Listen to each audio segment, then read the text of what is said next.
بسم اللہ الرحمن الرحیم۔ السلام علیکم۔ قرآن مجید کے منتخب مقامات میں آج ہم وہ مقام پڑھیں گے کہ جو سورہ نساء کی آیت نمبر 11 سے شروع ہوتا ہے۔ اس میں اللہ تعالیٰ نے پہلی دو آیات میں یعنی آیت نمبر 11 اور 12 میں قانون وراثت کو بیان کیا ہے۔ سورہ نساء وہ سورہ مبارکہ ہے کہ جس میں اللہ تعالیٰ نے مسلمانوں کو جب مدینہ منورہ میں اپنی ریاست، اپنا نظام قائم کرنے کا موقع دیا تو اس موقع پر ایک اسلامی معاشرے کی جو بنیادی اصول ہیں ان کو بیان کیا، اور اس کا آغاز ایسے کیا کہ اے انسانوں، اللہ سے ڈرو، اس اللہ سے کہ جس نے تمہیں ایک مرد اور ایک عورت سے پیدا کیا، اور پھر ان کے ملاپ سے اس نے بہت بڑی تعداد میں مردوں اور عورتوں کو پھیلا دیا۔ تم ڈرو اپنے اس رب سے جس کا تم حوالہ واسطہ دیتے ہو ایک دوسرے کو اپنی باتیں کرنے میں، جھگڑوں میں، اور تم اس ماں باپ کے ملاپ کے نتیجے میں جو رشتے قائم ہوتے ہیں ان کو توڑنے اور کاٹنے سے بچو۔ اس کے بعد اللہ تعالیٰ نے سب سے پہلے معاشرے کے اس کمزور ترین طبقے کے بارے میں صحیح رویہ اختیار کرنے کا حکم دیا، اور وہ یتیم بچے تھے کہ جو ہر معاشرے میں ہوتے ہیں اور جن کی ذمہ داری پورے معاشرے پر عائد ہوتی۔ اس کے بعد اللہ تعالیٰ نے معاشرے میں ایک اور بڑی خرابی جو بعض ان لوگوں کے غلط رویے کی وجہ سے پیدا ہوتی ہے کہ جو وہ مقام رکھتے ہیں کہ جس میں وہ اپنے فیصلے دوسروں پر ٹھوس سکتے ہیں۔ یہ معاملہ وراثت کے مال کا ہے۔ سورہ فجر میں اللہ تعالیٰ نے یہ بات بیان کی کہ یہ لوگ مکے والے یہ وراثت کا مال ہڑپ کرتے۔ چنانچہ اللہ تعالیٰ نے آیت نمبر 11 میں اس سورہ مبارکہ کے جو مضامین ہیں، مرکزی مضمون ہے، اس کے عین مطابق اس کو بیان کیا ہے۔ تو فرمایا کہ اعوذ باللہ من الشیطان الرجیم، بسم اللہ الرحمن الرحیم، یوصیکم اللہ فی اولادکم، اللہ تمہاری اولاد کے بارے میں تم کو وصیت کرتا ہے، یعنی یہ اللہ کا فیصلہ ہے جو تمہیں وہ وراثت کی تقسیم کے بارے میں دے رہا ہے حکم کے طور پر۔ للذکر مثل حظ الانثیین، اللہ کا قانون یہ ہے کہ لڑکے اور لڑکیاں ہوں تو لڑکوں کو لڑکیوں بیٹیوں کے مقابلے میں دگنا حصہ ملے۔ فَإِن كُنَّ نِسَاءً فَوْقَ اثْنَتَيْنِ، پھر اگر وہ صرف بیٹیاں ہی ہوں، دو یا دو سے زیادہ، فَلَهُنَّ ثُلُثَ مَا تَرَكَ، تو ان کو دو تہائی حصہ ملے گا، یعنی وہ دو تہائی حصے میں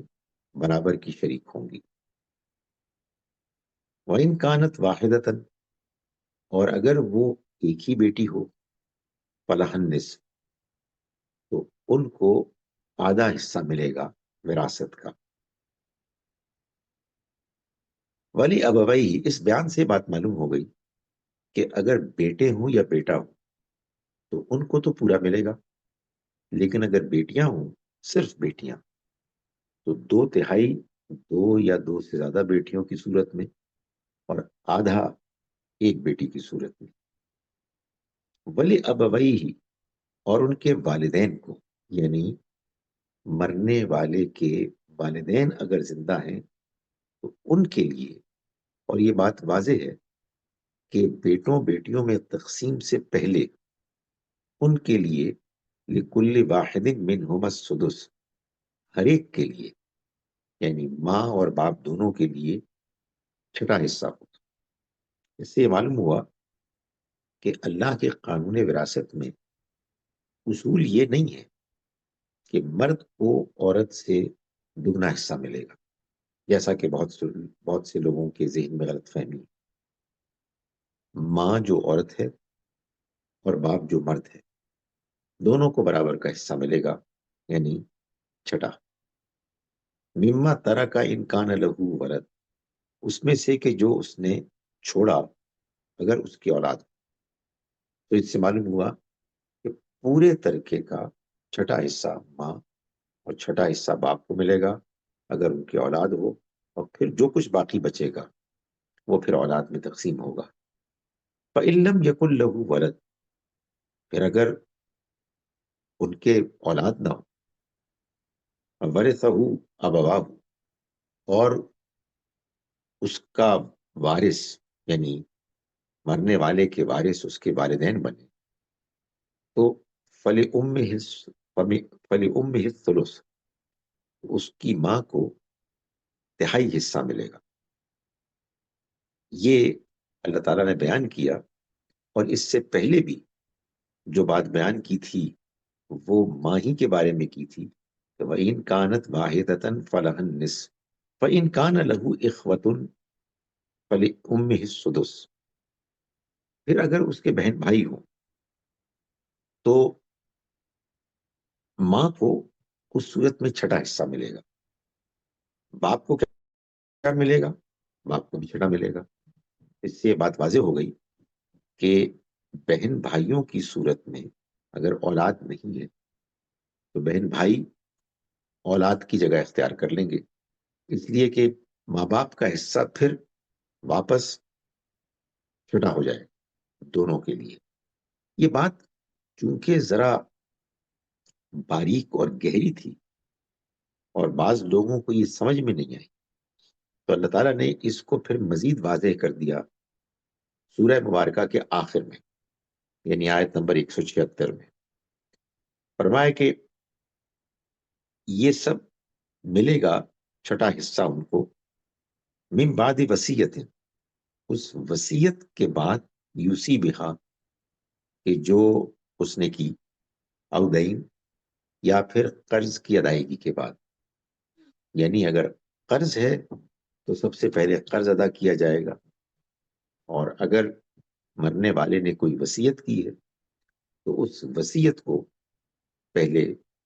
پورا کیا جائے گا۔ اللہ تعالیٰ نے یہ فرمایا کہ یہ جو اللہ کا قانون ہے یہ ایسے کیوں ہے؟ فرمایا کہ آباؤکم و ابناؤکم، تمہارے والدین، آباء و اجداد، اور تمہارے بیٹے، تمہاری اولاد، لا تدرون، تم نہیں جانتے، ایہم، کہ ان میں سے کون اقرب لکم نفع، تم سے نفع میں، منفعت میں زیادہ قریب ہے۔ یعنی اللہ نے قانون وراثت کو جس طرح سے طے کیا ہے اس میں اس بات کو ملحوظ نہیں رکھا کہ کون رشتے میں زیادہ اہم ہے اور کون کم اہم ہے، کس کے ساتھ زیادہ جذباتی تعلق ہوتا ہے اور کس کے ساتھ کم ہوتا ہے، بلکہ ایک اصول کو پیش نظر رکھا ہے کہ دنیا میں کس رشتے کے ذریعے سے انسان کو زیادہ فائدہ پہنچتا ہے۔ تو اللہ تعالیٰ نے فرمایا کہ یہ تم نہیں جان سکتے کہ تم میں سے کون ہے کہ جو تمہارے لیے نفع کے لحاظ سے زیادہ قریب ہے۔ فریضۃ من اللہ، یہ مقرر کیا گیا حصہ ہے اللہ کی طرف سے، ان اللہ کان علیما حکیما، اللہ جاننے والا ہے، حکمت والا ہے۔ اس کے بعد اگلی آیت نمبر 12 میں اللہ تعالیٰ نے ارشاد فرمایا کہ وَلَكُمْ نِصْفُ مَا تَرَكَ، اور تمہارے لیے یعنی مردوں کے لیے آدھا ہوگا جو چھوڑیں ازواجکم، تمہاری بیویاں، ان لم یکن لہن ولد، اگر ان کی اولاد نہ، فإن کان لہن ولد، پھر اگر ان کی اولاد ہو، فلکم الربع، تو تمہارے لیے چوتھائی حصہ ہوگا، مما ترکنا، اس میں سے کہ جو انہوں نے چھوڑا، من بعد وصیت، وصیت کے بعد کہ جو پوری کی جائے گی، یوسینا بہا، جو انہوں نے کی، او دین، یا قرض ہے تو قرض کی ادائیگی کے بعد،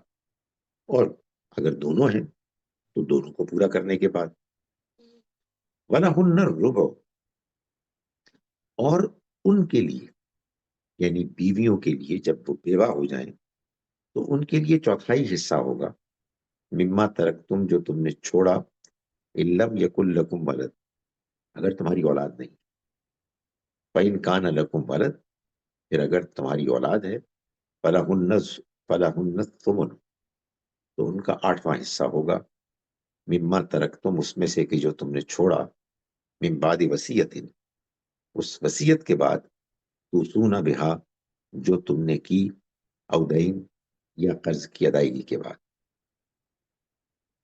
وَإِن كَانَ رَجُلٌ يُورَثُ كَلَالَةً، اور اگر کوئی مرد ایسا ہے کہ جو وارث بنایا گیا اس وجہ سے کہ وہ قریبی رشتہ دار ہے، کلالہ جو قریب ترین رشتے ہیں، یعنی ماں باپ، اولاد، شوہر بیوی، ان کے علاوہ جو بھی قریب کے رشتے ہیں، بہن بھائی، ماموں چچا، پھوپھی خالہ، یہ سب کلالہ ہے۔ قرآن مجید نے ان میں سے بہن بھائیوں کو کلالہ کہہ کر سورہ مبارکہ کے آخر میں ان کے حصے بیان کیے، اس صورت میں کہ جب مرنے والے کی اولاد نہ ہو۔ تو یہاں یہ بتایا گیا کہ اگر مرنے والا یہ محسوس کرے کہ اس کی وراثت تقسیم نہیں ہوگی اس لیے کہ اس کا کوئی وارث ہی نہیں ہے، یا اگر ہے تو مگر وہ بیٹیاں ہیں تو ایک حصہ بچ جائے گا، یعنی یہ 2 یا 2 سے زیادہ بیٹیوں کی صورت میں 1/3 بچے گا، اور ایک بیٹی کی صورت میں آدھا بچ جائے گا۔ تو اگر وہ کسی قریبی رشتہ دار کو، بہن کو، بھائی کو، ماموں چچا پھوپھی خالہ کو وہ نامزد کر دے کہ جو حصہ بچے گا وہ اس کو ملے گا، اس لیے کہ وہ ایسا قریبی رشتہ دار ہے کہ اس نے خدمت کی تھی، اس نے خیال رکھا تھا، تو فرمایا کہ وَإِن كَانَ رَجُلٌ يُورَثُ كَلَالَةً أَوِ امْرَأَةٌ، اگر کوئی مرد وارث بنایا گیا قریبی رشتہ دار ہونے کی صورت میں، یا کوئی عورت، یعنی یہ قریبی رشتہ دار دونوں ہو سکتے ہیں، وَلَهُ أَخٌ أَوْ أُخْتٌ، اور اس کا کوئی بھائی ہوا یا بہن ہوئی، فَلِكُلِّ وَاحِدٍ مِّنْهُمَا السُّدُسُ، تو ان میں چاہے بھائی ہو چاہے بہن ہو اس کو چھٹا حصہ ملے گا، یعنی اس کلالہ کو جتنا حصہ ملنا تھا اس کا چھٹا حصہ اس کو ملے گا، اور 5/6 اس رشتہ دار کو ملے گا کہ جس کو نامزد کیا گیا۔ وَإِن كَانُوا أَكْثَرَ مِنْ ذَلِكَ، پھر اگر وہ اس سے زیادہ ہوئے، یعنی مطلب یہ کہ 2 یا 2 سے زیادہ ہوئے، تو فَهُمْ شُرَكَاءُ فِي الثُّلُثِ، تو وہ شریک ہوں گے تہائی حصے میں، یعنی سارے کے سارے، باقی 2/3 حصہ اسی نامزد کیے گئے کلالہ رشتہ دار کا ہوگا۔ من بعد وصیت یوصی بہا او دین، اس کے بعد کہ جو وصیت ہے جو کی گئی اس کو ادا کیا جائے، یا قرض ہے کہ جس کو پورا کیا جائے، یعنی یہ پہلے ہوگا اور پھر بعد میں تقسیم ہوگی، غیر مضار، اور یہ جو وصیت ہے یہ ایسی ہونی چاہیے کہ یہ بغیر کسی کو نقصان پہنچائے، یعنی ایسا نہ ہو کہ کسی اولاد میں، بیوی شوہر میں، والدین میں کسی کے ساتھ زیادتی کر کے وصیت کے ذریعے سے کسی کو بہت زیادہ دے دیا جائے۔ عام حالات میں نبی اکرم صلی اللہ علیہ وسلم نے ایک موقع پر کسی کو ایک تہائی وصیت تک محدود رہنے کو فرمایا کہ یہ اللہ کا حکم ہے، اور اللہ علیم حلیم، اللہ بڑا نرم خو ہے، نرمی کرنے والا ہے اور بڑا جاننے والا۔ اس میں جو اللہ تعالیٰ نے تقسیم بیان کی ہے، چاہے وہ اولاد کی ہو، چاہے وہ شوہر یا بیوی کی ہو یا والدین کی ہو، اس میں رشتے کے لحاظ سے تو یہی تقسیم ہے۔ مگر کوئی شخص اگر یہ محسوس کرے کہ اس کا کوئی بیٹا یا اس کی بیٹی یا والدین میں سے کوئی یا بیوہ، ان کی خدمت اتنی زیادہ تھی یا ان کی ضرورت اتنی زیادہ ہے کہ وہ الگ سے بھی مستحق ہیں، تو ان کی یہ ضرورت یا ان کا یہ حق وصیت میں بیان ہو سکتا ہے، اور پھر یہ ہوگا کہ پہلے ان کو ان کا حق ملے گا، اور باقی جو کچھ بچے گا وہ اس قانون وراثت کے مطابق ہوگا۔ یوں گویا کہ اللہ تعالیٰ نے رشتوں کا جو آپس میں تعلق ہے منفعت کا، اس کا بھی لحاظ رکھ لیا، اور اس بات کی بھی گنجائش رکھی کہ اگر کوئی شخص کسی کے خدمت یا ضرورت کے لیے کے پیش نظر اس کو مزید دینا چاہتا ہے تو وہ اس کو دے سکے۔ یہ بات بیان کرنے کے بعد اللہ تعالیٰ فرماتے ہیں کہ دل کا حدود اللہ، یہ اللہ کی حدود ہیں۔ وَمَن يُطِعِ اللَّهَ وَرَسُولَهُ، اور جو اللہ اور اس کے رسول کی اطاعت کرے گا، یدخلہ، وہ داخل کرے گا اس کو جنات، ایسے باغات میں، تجری من تحتها الانہار، کہ جس کے نیچے نہریں بہتی ہوں گی، خالدین فیہا، وہ اس میں ہمیشہ رہیں گے، وذالک الفوز العظیم، اور یہ بڑی کامیابی ہے۔ ومن یعص اللہ، اور جس نے اللہ کی نافرمانی کی، ورسولہ، اور اس کے رسول کی، ویتعدی حدودہ،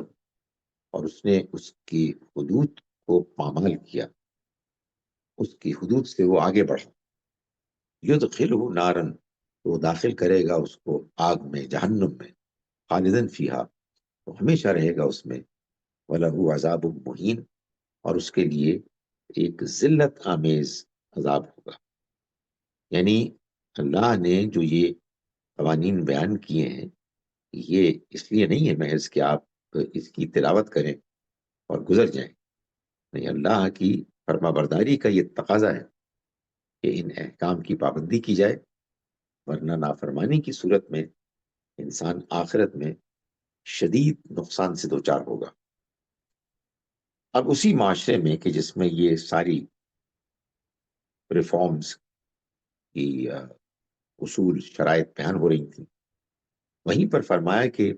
واللاتی یاتین الفاحشۃ من نسائکم، اور تمہاری عورتوں میں سے جو بدکاری کرتی ہیں، یعنی زناکاری کو انہوں نے اپنا پیشہ بنایا ہوا ہے، عہب خانے چلا رہی ہیں، فاستشہدوا علیہن اربعۃ منکم، تو ان پر تم اپنے میں سے 4 گواہ ٹھہرا لو۔ وہی 4 گواہ ہیں جن کا ذکر پھر سورہ نور میں زنا کی سزا کو نافذ کرنے کے سلسلے میں بیان کیا گیا۔ وہ اگر گواہی دیں، فَإِن شَهِدُوا، پھر اگر وہ گواہی دیں، فَأَمْسِكُوهُنَّ فِي الْبُيُوتِ، تو تم ان کو گھروں میں روک لو، حَتَّى يَتَوَفَّاهُنَّ الْمَوْتُ، یہاں تک کہ موت ان کو وفات دے دے، یعنی وہ موت سے دوچار ہو جائے،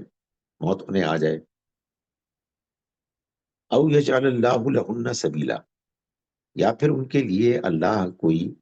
راستہ نکال دے۔ یہ وہ خواتین ہیں کہ جن کے بارے میں پھر بعد میں اللہ تعالیٰ نے سورہ نور میں شروع ہی کی آیات میں یہ بتا دیا کہ ان میں سے بعض کو 100 کوڑے لگیں گے، اور سورہ مائدہ میں آیت نمبر 33 میں یہ بتا دیا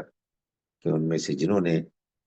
زمین میں فساد مچانے کا جرم کیا، یعنی اسی اغبا گری کے نتیجے میں انہوں نے پورے معاشرے کو اپنی لپیٹ میں لینے کی کوشش کی، تو ان کو پھر عبرتناک طور پر موت سے دوچار کیا جائے گا، جس کی ایک شکل سنگساری ہے، جس کا کہ بیان احادیث میں آتا ہے کہ نبی صلی اللہ علیہ وسلم نے بعض ان مجرموں کو یہ سزا دی۔ واللذان یأتیانہا، اور وہ دو یعنی مرد اور عورت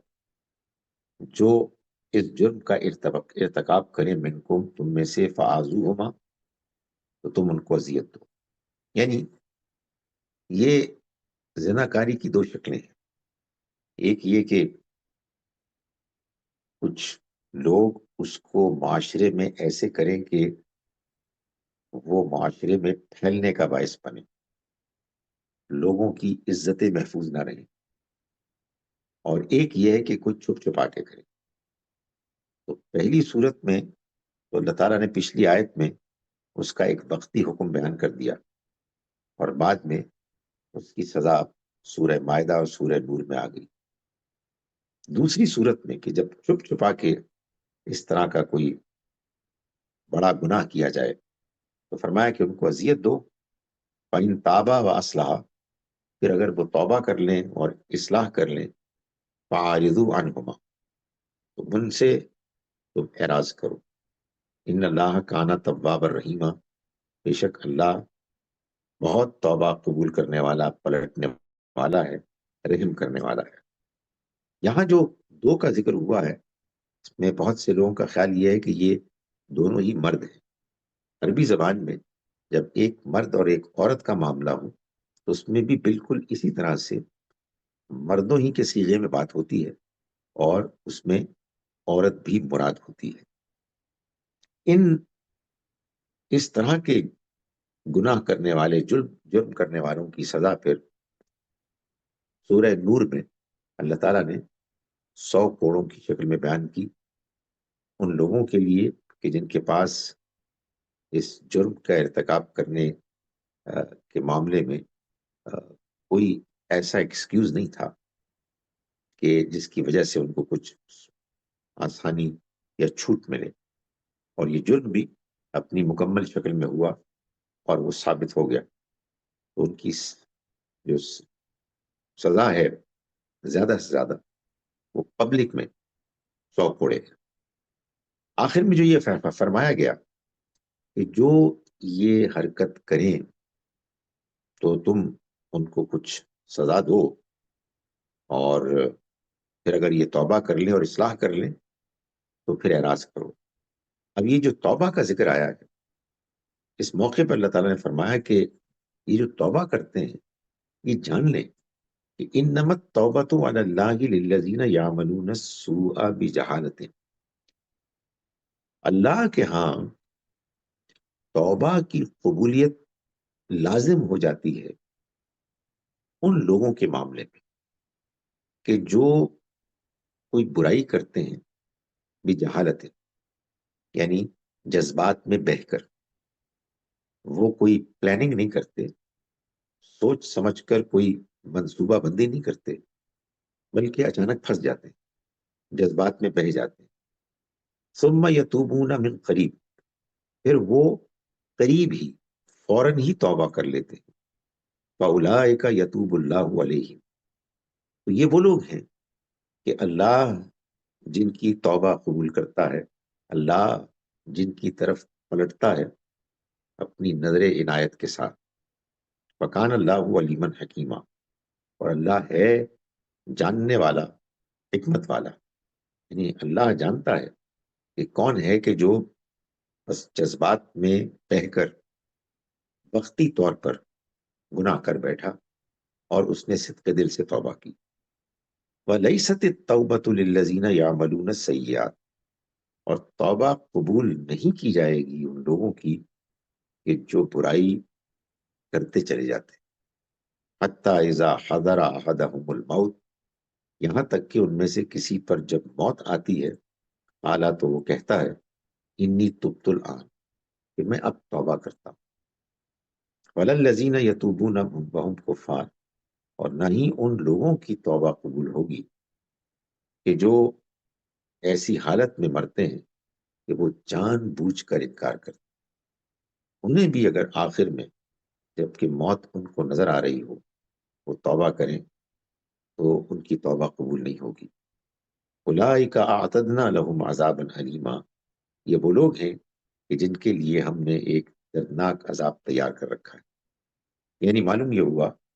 کہ اگر انسان اچانک وقتی طور پر جذبات میں کی رو میں آ کر کوئی گناہ کر بیٹھتا ہے، خواہ وہ کتنا ہی بڑا گناہ کیوں نہ ہو، پھر اسے فوراً ہی اس گناہ کے کرنے کے بعد پشیمانی ہوتی ہے اور وہ صدق دل سے اللہ سے توبہ کرتا ہے اور اپنی اصلاح کا ارادہ کرتا ہے، تو اللہ تعالیٰ فرماتے ہیں کہ ایسے شخص کی توبہ قبول کرنا مجھ پر لازم ہے۔ لیکن ساتھ ہی یہ بھی واضح کر دیا کہ جو لوگ گناہ کیے چلے جاتے ہیں اور اپنی اصلاح نہیں کرتے اور اللہ کے سامنے پشیمان نہیں ہوتے اور سوچ سمجھ کے کرتے ہیں، اور پھر اس کے بعد ان کے سامنے موت آ جاتی ہے اور پھر وہ توبہ کرتے ہیں، اس لیے کہ موت کو دیکھ لینے کے بعد، فرشتوں کو اپنی جانب بڑھتے ہوئے دیکھ لینے کے بعد تو انسان توبہ کرے گا اور کیا کرے گا۔ لیکن یہ توبہ اس لیے قابل قبول نہیں ہوتی کہ اس کے بعد امتحان ختم ہو جاتا ہے۔ درمیان کی بات کو اللہ تعالیٰ نے بیان نہیں فرمایا کہ کسی شخص نے فوراً توبہ تو نہیں کی، لیکن یہ بھی نہیں ہوا کہ موت کا انتظار کیا اور پھر توبہ کی۔ اگرچہ کہ اللہ تعالیٰ نے اس کو بیان نہیں کیا، اور اللہ چاہتا ہے کہ وہ لوگوں کو یہ باور کرائے کہ انہیں جہاں اللہ سے امید رکھنی چاہیے وہاں ان کے اندر خوف بھی ہونا چاہیے اور اللہ سے توبہ کرتے رہنا چاہیے۔ لیکن امید ہے کہ اللہ تعالیٰ نے جس طرح سے قرآن مجید میں بھی اشارات میں اور احادیث میں نبی اکرم صلی اللہ علیہ وسلم کی شفاعت کا ذکر کیا ہے، وہ ایسے ہی لوگوں کے لیے ہوگی کہ جو اپنی اصلاح کرنے کی کوشش کرتے رہے، انہوں نے توبہ بھی کی، لیکن وہ توبہ فوراً تو نہیں ہوئی، مگر بہرحال موت کو اپنے سامنے دیکھ کر بھی نہیں ہوئی۔ آئیے اب ان آیات کا ایک مرتبہ ترجمہ جیسا کہ غامدی صاحب نے کیا ہے اس کو ہم دیکھتے ہیں۔ ہم نے آج کا سبق شروع کیا سورہ نساء کی آیت نمبر 11 سے۔ ہم شروع کرتے ہیں اس اللہ کے نام کے ساتھ جس کی رحمت بے پناہ ہے، جس کی عنایت ہمیشہ کے لیے۔ تمہاری اولاد کے بارے میں اللہ تمہیں ہدایت کرتا ہے کہ ان میں سے لڑکے کا حصہ 2 لڑکیوں کے برابر ہے، پھر اگر اولاد میں لڑکیاں ہی ہوں اور وہ 2 یا 2 سے زیادہ ہوں تو انہیں ترکے کا 2/3 دیا جائے، اور اگر ایک ہی لڑکی ہو تو اس کے لیے آدھا ہے، لیکن ترکے کا چھٹا حصہ اس سے پہلے میت کے والدین میں سے ہر ایک کو ملنا چاہیے اگر اس کی اولاد ہو، اور اگر اولاد نہ ہو اور والدین ہی اس کے وارث ہوں تو تیسرا حصہ اس کی ماں کا ہے اور باقی اس کے باپ کا۔ لیکن اس کے بھائی بہن ہو تو ماں کے لیے وہی چھٹا حصہ ہے اور باپ کے لیے بھی وہی چھٹا حصہ۔ یہ حصے اس وقت دیے جائیں جب وصیت جو اس نے کی ہو وہ پوری کر دی جائے اور قرض اگر ہو تو ادا کر دیا جائے۔ تم نہیں جانتے کہ تمہارے ماں باپ اور تمہاری اولاد میں سے کون بلحاظ منفعت تم سے قریب تر ہے۔ یہ حصے اسی بنا پر اللہ نے مقرر کر دیے ہیں، اس لیے کہ اللہ علیم و حکیم ہے۔ اور تمہاری بیویوں نے جو کچھ چھوڑا ہو اس کا آدھا حصہ تمہیں ملے گا اگر ان کی اولاد نہیں ہے، اور اگر اولاد ہے تو ان کے ترکے کا 1/4 حصہ تمہارا ہے، جبکہ وصیت جو انہوں نے کی ہو وہ پوری کر دی جائے اور قرض اگر ہو تو ادا کر دیا جائے، اور وہ تمہارے ترکے میں سے 1/4 کی حقدار ہیں اگر تمہارے اولاد نہیں ہے، اور اگر اولاد ہے تمہارے ترکے کا 8واں حصہ ان کا ہے، جبکہ وصیت جو تم نے کی ہو وہ پوری کر دی جائے اور قرض اگر ہو تو ادا کر دیا جائے۔